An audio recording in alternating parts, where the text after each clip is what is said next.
I'll go take on from the 10 commandments which Honorable Member Sri Nandakumar mentioned. Grateful to all the dignitaries on the dais. I'm happy to see my smart officers in the NDRF in uniform here. The National Disaster Response Force, which I head, proud to head, is an interesting force. I'll come to that. From the 10 commandments, the gap between hazard and disaster, how do we address that? How do we address that issue? How all of us can shake hands and work together? Some of the issues are, one is knowledge. Knowledge means, firstly, awareness of the challenges. How many of us are aware of the challenges? Supposing we are all sitting here, there is a fire in this room. Will we all run away? Or will we all shout? Will we lie down? What will each one do? Just think about it. Supposing there is a fire on the door and they are all closed down. There is no way to exit. Door is closed. What do you do? Will you run around in circles? Will you climb on top? No, you don't know what to do. Just think what you would do. How many of us will say, okay, watch smoke coming in, let me lie down? How many of us will do that? Just think about it. The awareness of the challenges. Could be man-made, disaster, the terrorists, all those things. Yes, let's say, but today in JNK there was a Fidain attack on the CRPF camp, which I worked for 7 years earlier. The boys did a marvelous job. The fellows would have gone to the school and held the school children hostage. But the fellows took the bullet on themselves and killed 2 Fidains, and they sabotaged the entire action by the fellows. How many of us can do that? Without weapons, can we challenge a terrorist who is here? Those are issues which one should agitate in the mind. Then the awareness of responses, what we should do in each situation. Awareness of the responders, who are there? If there is a National Disaster Response Force, how many municipalities and corporations and towns and even the respected gentry here, how many of you are aware there is a force like this, exclusively dedicated for this? There is nowhere in the world. Can you believe that my youngster sitting here in blue uniform, we call them blue and, what is the term here? Blue and brave. Blue and brave. These boys, they have no weapons, they have only equipments and a big heart and professional capabilities. Now the resources. In your municipality, let me ask you, in the municipality, do you have a map? Supposing something happens, can you display a map and say, okay, idhar se mat jao, udhar jao, chale jao. Don't avoid this route and take that route. Do we have that? We don't have. Many of us don't have. I'm very happy that Mr. Suresh and the municipality guys taking tremendous impact and tremendous effort in propagating the idea of disaster resilience India. Commendable work indeed. I congratulate him for this initiative. Maps, physical resources. How many of us know that there is a fire engine in a particular place? If the fire engine doesn't come, can we look on something else? Can we think of something else to put out the fire? We don't know. In fact, that awareness is missing among all of us. Then the skills part. I mentioned about the smoke. If there's a smoke, okay, lie down. But if there is a gas disaster, gas coming out of methyl isocyanate in Bhopal. Normally we have a gas coming in, you put a wet cloth on your face and move around and run away against the wind direction. But those people who put a wet cloth in the face in Bhopal were the ones who die first. Because methyl isocyanate reacts with water and becomes acid inside, the lungs started swelling up. So now we need to know what chemical it is. We need to know. The villagers should know, the ladies should know, the servant in the house also should know, because they have to save themselves. Basic information is strength. We need to know that. How many of us know that?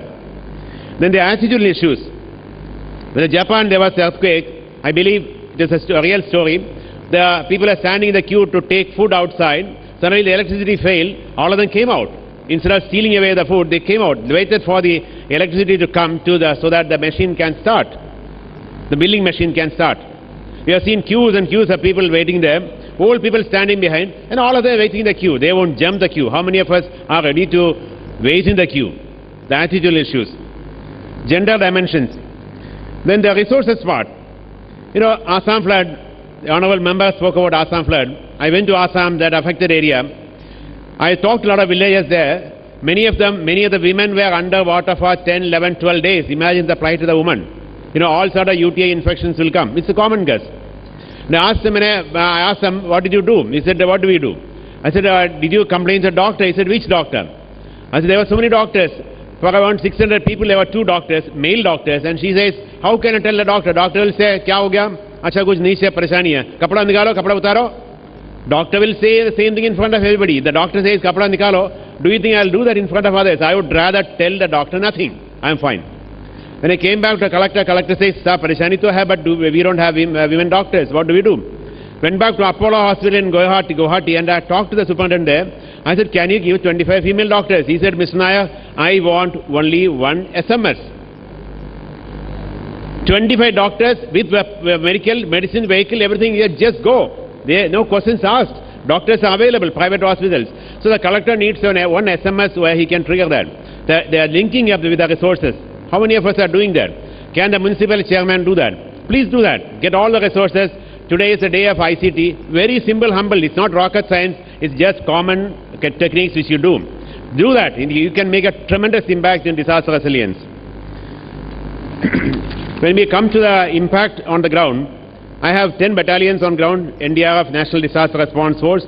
We are there, capable of all sorts of capability we have.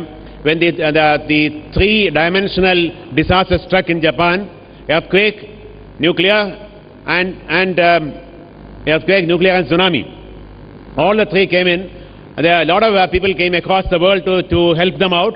And Government of India decided to send NDRF. 46 of our men went there, did a commendable job. Even the Honorable Prime Minister of Japan has appreciated that. So our capability is there.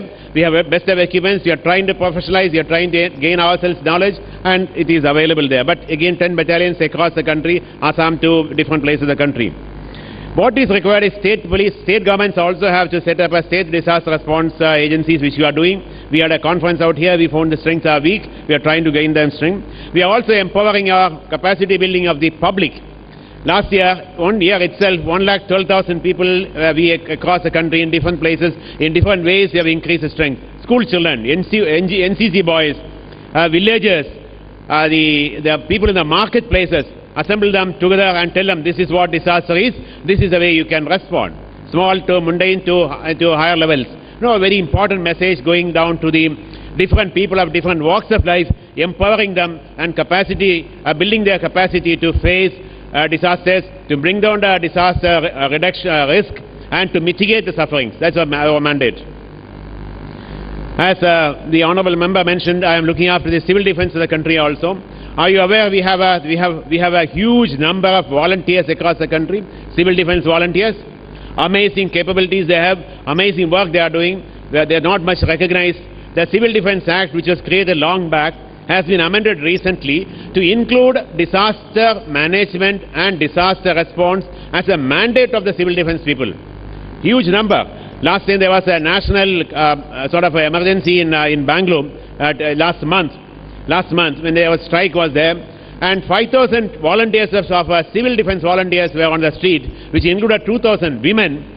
They were only helping out the masses to run the buses, to make the systems function, to make the sewerage function, to make the waterways function, everything like that. Amazing work they have done.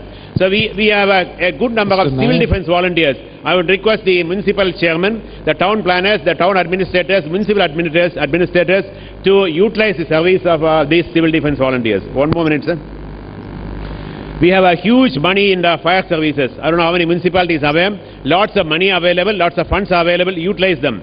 It is available to the state government. We have been giving money in large number to buy equipments, best of equipments, and training personnel too. Buy equipments and training personnel too. We can see the best of equipments here in Delhi. Similarly, all municipalities can buy equipments. Lastly, I would say the response lies in common platform. All of us have to get together and work towards this process.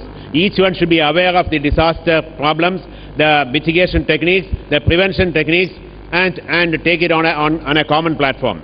I am sure with this effort of Municipaliga and people like Ms. Suresh and others, we can definitely make a disaster resilient nation. That's our mission.